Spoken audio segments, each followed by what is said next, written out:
రోజుకో వంటకి స్వాగతం సుస్వాగతం అండి.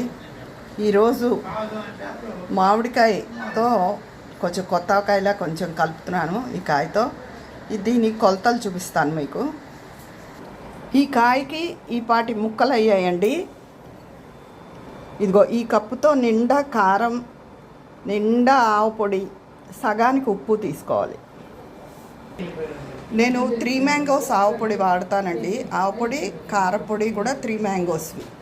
ఇది బాగుంటుంది, నాకు నచ్చుతుంది. కాసిని వెల్లుల్లి రెబ్బలు వేసుకున్నానండి.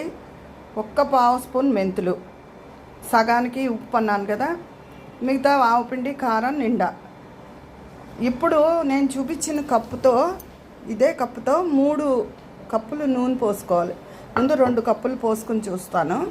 ఇదిగోనండి, ఈ సంవత్సరానికి నా కొత్త ఇదే. ఇదేంటి 3 కప్పులు అన్నాను కానీ కారం 2 కప్పులు సరిపోయింది.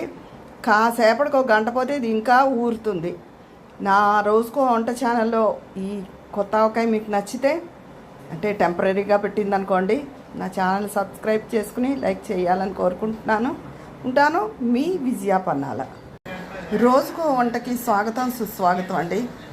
ఈరోజు మామిడికాయతో కొంచెం కొత్త కాయలా కొంచెం కలుపుతున్నాను. ఈ కాయతో దీని కొలతలు చూపిస్తాను మీకు.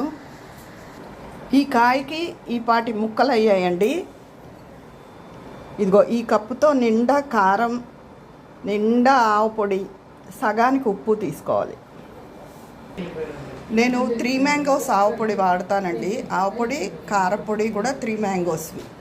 ఇది బాగుంటుంది, నాకు నచ్చుతుంది. కాసిని వెల్లుల్లి రెబ్బలు వేసుకున్నానండి.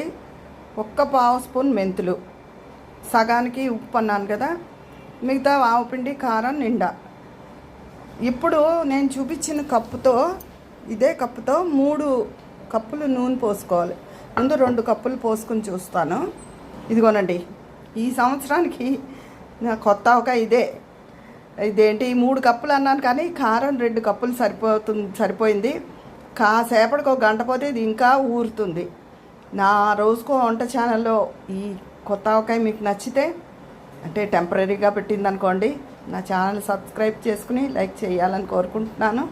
ఉంటాను, మీ విజయ పన్నాల.